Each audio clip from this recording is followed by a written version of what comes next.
नमस्कार दोस्तों, आपका बहुत बहुत स्वागत है एक कदम अध्यात्म की ओर में। मनुष्य की आत्मा को यम के दूत उसके शरीर से यम पाश से खींचकर निकालते हैं। यह यम पाश उनके गले में बंधा होता है। जिस प्रकार राजा के सैनिक किसी अपराधी को बांध कर ले जाते हैं, उसी प्रकार यम के यह दूत भयंकर गर्जना करते हुए उस व्यक्ति को डराते हुए उसकी आत्मा को खींचकर ले जाते हैं और नरक की यात्राओं का वर्णन करते हुए उसे डराते हैं। इस प्रकार यमदूतों के द्वारा डराए जाने पर वह आत्मा थर-थर कांपती है और साथ ही उसके आसपास बैठे हुए उसके परिवार वालों का रोना सुनती है। वह आत्मा उन सब को देखकर जोर जोर से हाहाकार करके रोने लगता है। फिर यमदूत उसे खींचते हुए अपने साथ ले जाते हैं। रास्ते में उसे कुत्ते काटते हैं। वह अपने पापों को याद करता हुआ चलता रहता है। भूख और प्यास से व्याकुल होता है। सूर्य की अग्नि से उसका शरीर जलता है और वायु के थपेड़े उसे पड़ते रहते हैं। यमदूतों के द्वारा उसकी पीठ पर कोड़े से पीटा जाता है। जीव आत्मा को तपी हुई रेत पर बड़ी ही कठिनाई से चलना पड़ता है। उसे कहीं विश्राम नहीं मिलता और न ही कहीं जल दिया जाता है। थक हार कर जगह जगह गिरता है और मूर्छित होता है। फिर उसे उठाया जाता है। फिर उसे यमलोक की तरफ ले जाया जाता है। जीवात्मा जब यमलोक पहुंचता है तो यमदूत उसे घोर नरक की यात्राओं को दिखाते हैं। वह जीवात्मा यम को देखता है और नरक की यात्राओं को देखकर डर जाता है। फिर यम की आज्ञा से आकाश मार्ग से यमदूतों के साथ वह फिर से इस पृथ्वी लोक में आता है।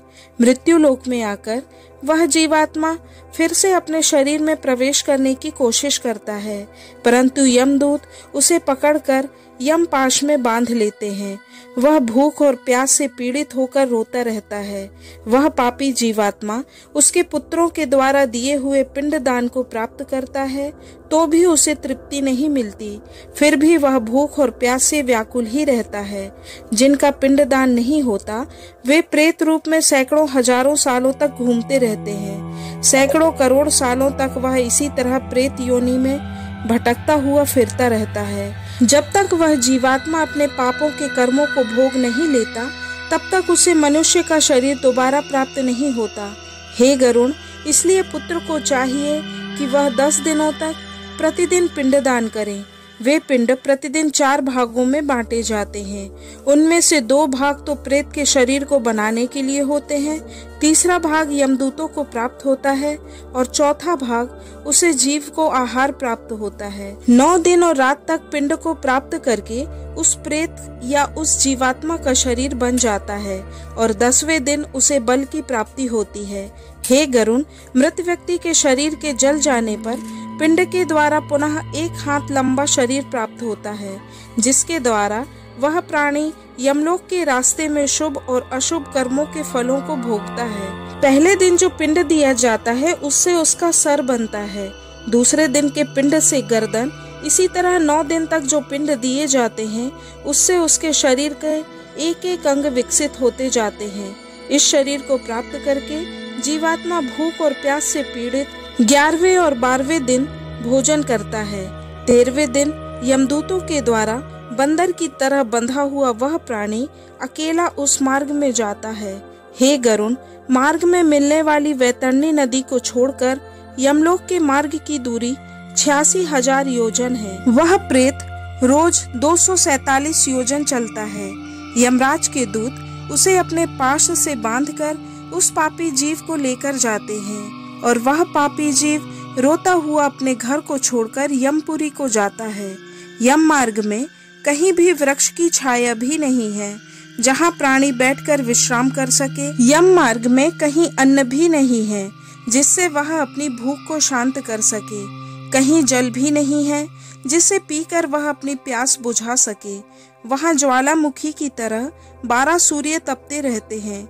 उस मार्ग में जाता हुआ पापी कभी बर्फीली हवा से पीड़ित होता है, कभी उसे कांटे चुभते हैं और कभी बड़े बड़े विषधारी सांपों के द्वारा उसे डसा जाता है। वह पापी कहीं शेर के द्वारा, कहीं भेड़िए और कहीं भयंकर कुत्तों के द्वारा खाया जाता है।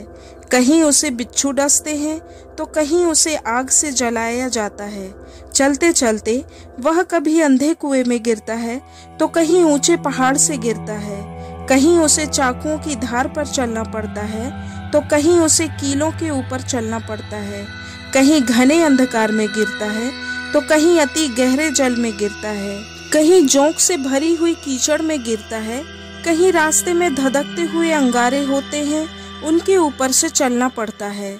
कहीं कहीं अंगारों की बारिश हो रही होती है, कहीं बिजली गिर रही होती है, कहीं रक्त की और कहीं गर्म जल की बारिश हो रही होती है, कहीं कहीं तो कीचड़ भी बरस रहा होता है। यम मार्ग में वैतरणी नदी बहती है। वह 100 योजन चौड़ी होती है। उस नदी में रक्त बहता रहता है। उस नदी के तट हड्डियों से बने होते हैं। कहीं कहीं तट पर हड्डियों का ढेर लगा होता है। मांस और रक्त के कीचड़ वाली वह नदी बहुत ही कष्टों को उठाकर पार की जाती है। उस नदी को पार करने में पापियों को बहुत ही कष्ट होता है, क्योंकि पापी को देखकर वह नदी ज्वालामुखी के समान उबलने लगती है। उस नदी में भयानक कीड़े, चोंच वाले बड़े बड़े गिद्ध, कौवे, मगर, जोंक, मछली और कई मांस भक्षी जीव भरे हुए होते हैं। उस नदी में जाने वाला पापी बहुत ही रोता है। हे भाई, हे पुत्र, हे पिता, इस प्रकार कहते हुए वह बार बार रोता और चिल्लाता है। भूख और प्यास से व्याकुल होकर पापी जीव रक्त का पान करता है। वह नदी इतनी भयानक होती है कि सिर्फ उसके देखने से ही पापी जीवात्मा की चेतना शून्य हो जाती है। बहुत से बिच्छू, काले सांप उस नदी के बीच में गिरे हुए पापियों को डसते रहते हैं। पापियों की रक्षा करने वाला कोई नहीं होता। उस नदी में भंवर उठते रहते हैं। उन भंवर में पापी घूमता हुआ पाताल में चला जाता है। थोड़े समय में ही पाताल में रहकर वह एक क्षण में ऊपर आ जाता है। हे गरुण, वह नदी पापियों को गिराने के लिए ही बनाई गई है। उसका कोई पार नहीं दिखता। वह नदी बहुत ही दुख देने वाली है। इस तरह बहुत प्रकार से कष्ट सहते हुए, दुख पाए हुए पापी जीवात्माएं यम मार्ग में रोते चिल्लाते हुए जाते हैं। कुछ पापी पाश से बंधे होते हैं, कुछ अंकुश में फंसाकर खींचे जाते हैं, कुछ शस्त्र के अग्रभाग से ढकेलते हुए ले जाए जाते हैं। वे पापी गर्दन, हाथ और पैर में जंजीरों से बंधे हुए चलते हैं। अपनी पीठ पर लोहे के भार को ढोते हुए यम मार्ग पर जाते हैं। यमदूतों के द्वारा मुकदरों से पीटे जाते हैं। उनके मुख से खून की उल्टियां होती हैं और इस खून को उन्हें दोबारा पीना होता है। उस समय वे जीवात्माएं सिर्फ यही सोचती हैं कि उन्होंने अपने जीवन में इतने दुष्कर्म क्यों किए, कुछ अच्छे कर्म क्यों नहीं किए। इस तरह दुखी होकर वे यमलोक को जाते हैं। इस प्रकार यम मार्ग में जाता हुआ वह मंद बुद्धि प्राणी अपने पुत्र, अपने परिवारजनों को पुकारता हुआ, रोता हुआ और पश्चाताप की ज्वाला से जलता हुआ आगे बढ़ता रहता है। वह सोचता रहता है कि किसी महान पुण्य के कारण उसे मनुष्य का जन्म प्राप्त हुआ था। उसे प्राप्त करके भी मैं धर्म का आचरण नहीं कर सका। यह मैंने क्या किया? मैंने दान नहीं दिया, अग्नि में हवन नहीं किया, तपस्या नहीं की, देवताओं की पूजा भी नहीं की, विधि विधान से तीर्थ सेवा नहीं की। इसलिए जो मनुष्य अपने जीवन में जो करता है उसी का फल भोगता है।